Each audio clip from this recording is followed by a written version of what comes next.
Shalom à tous. Aujourd'hui, nous allons encore étudier le verset du jour. Mercredi 12 février 2025, 13 Sharaban, 14 Shevat de l'année 5785, semaine de la Parashat Yitro. À Pasuk Ayomi, le verset du jour est celui-ci. 2 Corinthiens 5, 17. Si quelqu'un est en Mashiach, en Christ, il est une nouvelle créature. Les choses anciennes sont passées, voici toutes choses sont devenues nouvelles. En hébreu, voici les paroles. Lachen kol misheba Mashiach ou Beriach Hadasha ayeshanot abru lahen. Dans ce verset, les deux mots-clés sont nouveau, Chadash en hébreu, Chatta en araméen, et ancien et Yashan en hébreu et Atikata en araméen.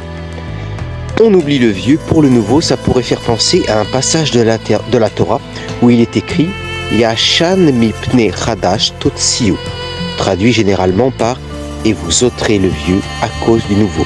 Lévitique chapitre 26 verset 10.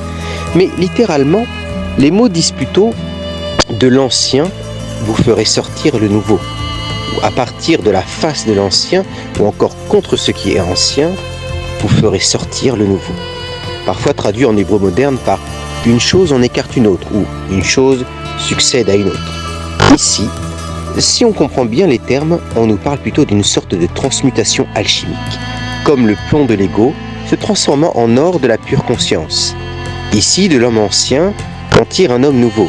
On crucifie l'ancien, on le tue symboliquement, j'ai bien dit symboliquement, car le corps, le moi ou l'ego ne doivent pas mourir, mais être transmutés.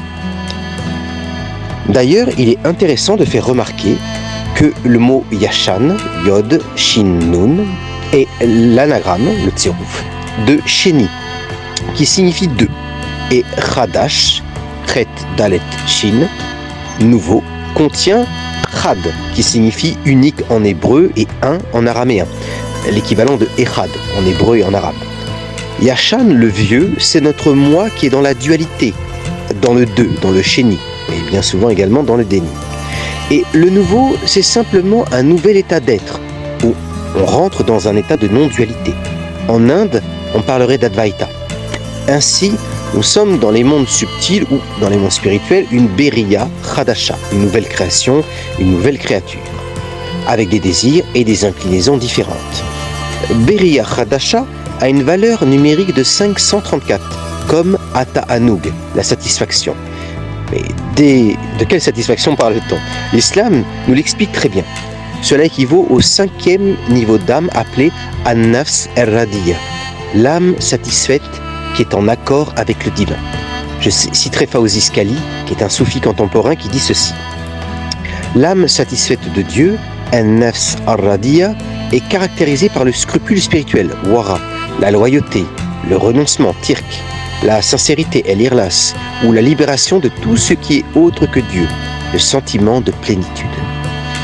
En araméen, Brita Chadata, nouvelle créature, a une valeur numérique de 1026, comme Serel Mitnotzetz, la conscience étincelante, qui est dans la Kabbalah le nom du 10e plus haut sentier de la sagesse, également appelé Nativ Chesed, le sentier de l'amour. 1026 est aussi la valeur numérique de Torah Kedusha, la sainte Torah. À ce niveau, nous incarnons physiquement la Torah. Et la Torah cesse d'être à nos yeux un simple texte, ou un concept, ou de la religiosité. Il est intéressant aussi de voir que lorsque l'on joint l'araméen à l'hébreu, on a Brita, la création, dans lequel on retrouve Brit, l'alliance, et Chadasha, en hébreu, qui signifie nouvelle. Brit Chadasha, c'est la nouvelle alliance. Et c'est comme cela que nous nommons le Nouveau Testament en hébreu. Cette alliance nouvelle ou renouvelée avec le principe suprême, Dieu, Hachem, Allah, nous permet de nous séparer du vieil homme. Cela rappelle les propos de saint Paul dans Romains chapitre 6, verset 6. Sachant ceci, que notre vieil homme a été crucifié avec lui, le Mashiach, afin que le corps du péché soit détruit, afin que nous ne servions plus le péché. Ce qui est détruit ici, c'est notre corps du péché, pour que nous puissions accéder à notre corps de lumière. Maintenant, un autre point intéressant, si on utilise le système Adbash, bien connu dans la Kabbalah, où on fait correspondre une lettre à une autre. Par exemple, Aleph devient Tav et Bet devient Shin, d'où le nom Adbash. On obtient avec les deux mots Brita Khadata, nouvelle créature, 9 nouvelles lettres qui sont Shin, Gimel, Mem, Aleph, Tav, Samer, Rouf, Aleph et Tav. Avec le système du Tserouf, on va recombiner les lettres pour obtenir Tat, qui signifie sous, en dessous ou infra. On le retrouve par exemple dans Tat Mouda, inconscient, ou Tat Adom, infrarouge. Le deuxième mot est Gishma, corps en araméen, qui est l'équivalent de Gushma ou de Kushmo, si vous parlez araméen. Donc, on a déjà deux mots qui nous donnent sous le corps. Et il nous reste 3 lettres qui forment un verbe qui signifie je m'élance, je m'envole, je monte, et sac. On le retrouve dans la Bible, dans les Teilim, les psaumes, dans le chapitre 139 au verset 8. Lorsque le psalmiste dit Im esak shamayim shamata, si je monte aux cieux, tu es là. Ou le Shem, le nom Ata, toi, qui est un des noms divins retrouvé également en magie cérémonielle, est là. Il est présent, où ça, en Shamayim, dans les cieux, qui est un kinouï, c'est-à-dire un surnom, pour la Séphira Tiferet, qui représente la miséricorde, ou le patriarche Yaakov, Jacob, et le Messie. Situé au niveau du chakra du cœur, Anahata. D'ailleurs, pour rester en Inde, dans la Bible en hindi, nouvelle création est traduit par Nahi Shrishti. Nahi est l'ancêtre du mot new en anglais.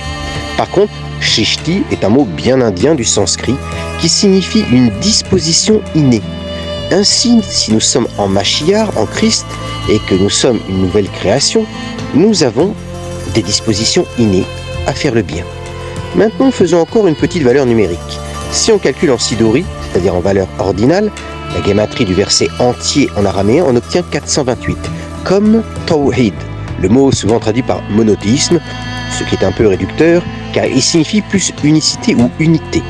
Pour rester en arabe, 428 est la valeur numérique de Nur al-Alam, la lumière du monde. Comme il est écrit dans Matthaï, dans Matthieu, chapitre 5, verset 14, Antum Nur al-Alam, vous êtes la lumière du monde. 428 est encore la gématrie de Beshem Elohim, par le nom de Dieu, souvent traduit par au nom de Dieu, même si au nom de Dieu, tellement de choses ont été faites qui étaient très éloignées de sa volonté première que je préfère dire par le nom de Dieu, ou dans le nom de Dieu. Car le nom de Dieu est une lumière, une énergie. Pour en finir avec le nombre 428, c'est aussi la valeur de Or Rosaire. C'est la lumière réfléchie, qui est une lumière de satisfaction et de remerciement qui part de bas en haut. C'est un concept kabbalistique que j'espère pouvoir approfondir dans une prochaine vidéo. C'est une lumière qui remonte à la source. C'est la ratson, la volonté, ou le refet, si vous préférez, le désir de donner par amour.